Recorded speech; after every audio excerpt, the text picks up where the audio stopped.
stayed up in meditation and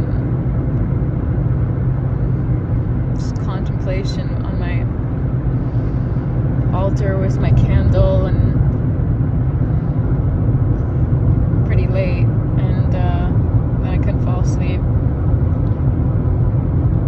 Yeah, so much energy moving, so much energy being cleared from my field, and yeah, so much was happening. So it was a really strong night. And then my body naturally woke me up at 5 o'clock this morning.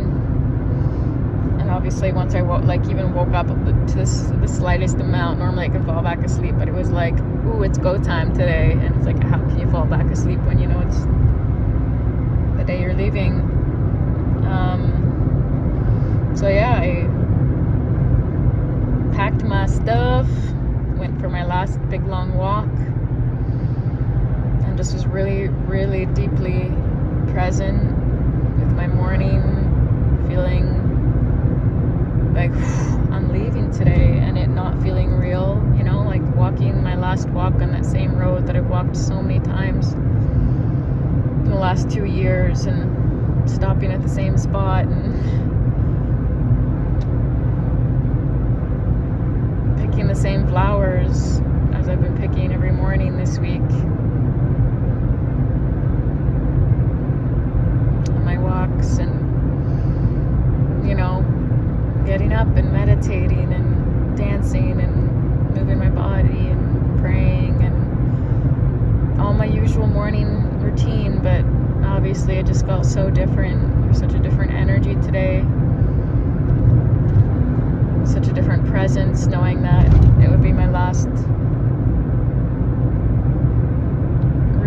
morning routine in that space, and in my hometown, or whatever. Not really my hometown, but in that region. And just was sitting with, like, present with all of the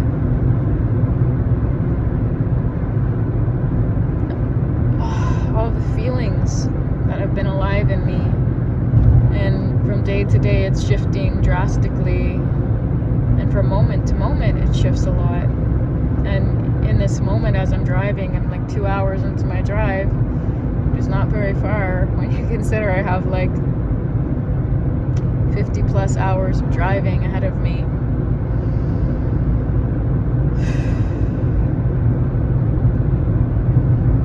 And I'm quite exhausted, to be honest. I'm really tired, so I definitely do feel a little dazed, and also like feeling quite numb. You know, I expected to be feeling more in this moment. Like when I first left, I was like squealed and screamed in excitement, and like, oh my god, I'm leaving. And there's been a lot of like memories and people's energies popping up that I'm leaving behind. So I've just been like, again, in that review energy of all of the people, places, and experiences that have impacted my life in that area, in that region, and, you know, that part of Canada.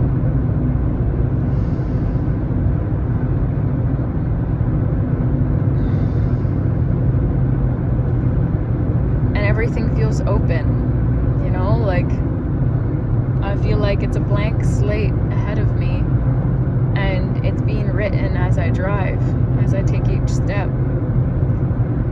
So I don't really know what to expect. And I haven't yet told anybody that I'm gone or that I'm leaving, other than the owner of the property of where I was staying, and his beautiful partner, and my one friend that I was staying in her trailer. That's it. You know, my family knows I've been talking about this for a long time, and they know I've been planning on leaving this summer, but they don't know I'm leaving today, or I left today. And I've just been like sitting with that of like telling them. I'm obviously going to tell them, but it's just intuitively, it's just, I'm not ready.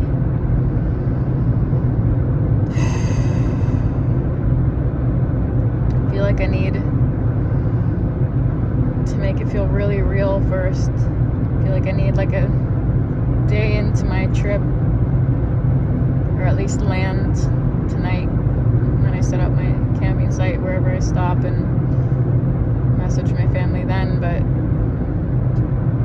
yeah, there's just so much to process around that of like, man, I should have said goodbye to them, I should have said goodbye to them. And I have so many family members and so many nieces and nephews, and there's been a lot of grief of leaving without saying goodbye, but I know that the grief is not going to be any less if I did say goodbye. And it was too short notice, the intuitive hit of like, oh, it's time to go, to see them all. It's like, how can I choose between who I'm going to make time for when I barely have time to finish what I need to finish before leaving? How do I choose when I love them all so much? So I just didn't. And it feels better that way. And it's not like forever anyways. But, there's also that I'm definitely a sentimental being, and there's also that feeling of like, just grief of like, I didn't know the last time I saw them, any of them, was the last time. I didn't know the last time being at my parents would be the last time being at my parents in who knows how long. I didn't know the last time I was in my favorite bush trail and hometown, it was going to be the last time. I didn't know the last time I hugged my grandparents, my sisters, my brothers, my nieces, my nephews, that it was going to be the last time in a while. For a while. Who knows how long, And there's just grief around that. Because obviously when you know it's going to be the last time for a while, if you knew in that moment, you would have said more things. You would have hugged a little longer. You would have stayed a little longer.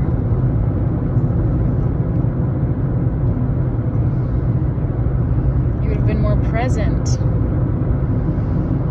And it's just kind of inviting me to treat every moment and every day with whoever's in my life or whatever is happening, to treat it as if it's my last day, my last time seeing that person or walking that bush trail or hugging that tree, to just treat every day like that, because it's just like, you just never know. You just never know. And who knows, some people, it might be the last time you ever talk to them. You don't know where life is going to take you. So make the impact, and to share what's on your heart, and to make sure people know how much you love them and how much you're grateful for them. And I'm just like aware and noticing through this experience all of the ways that I still hold back my love, that I don't tell people just how much they mean to me, because whether it makes them uncomfortable and squeamish, not squeamish, but like squirmy, some people aren't comfortable with it, or it makes me a little uncomfortable, or it makes me uncomfortable because it makes them uncomfortable, and then I don't want to make them uncomfortable, and then they get awkward and I get awkward. But to like push beyond that, because I want people to know how I feel. I don't want to hold back love. I don't want to hold back loving people the way I want to love them. Holding back what is alive for other people in my life.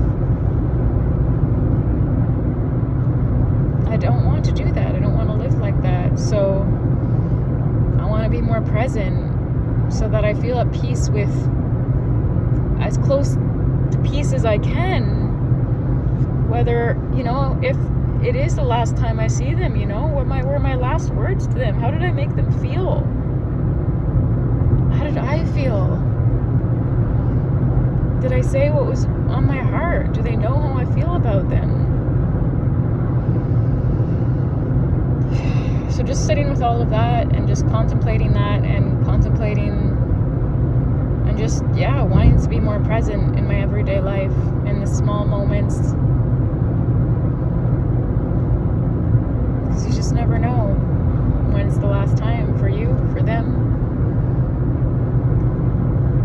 It's like these moments pass us by so quickly. In the blink of an eye, it's over.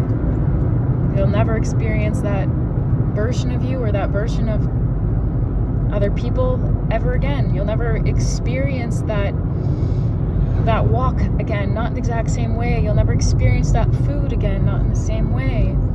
Like, this moment will never be the same. You'll never have this moment and this exact experience ever again. So to just be very present and really take in this moment, whatever this moment is,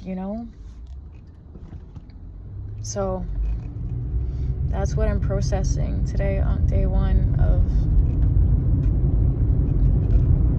leaving my life behind. Sheesh. I have to pee so badly, and that gas station looked closed, so I didn't stop. But it is not closed, and it is not convenient for me to stop or pull out a turnaround, so gotta wait till the next one.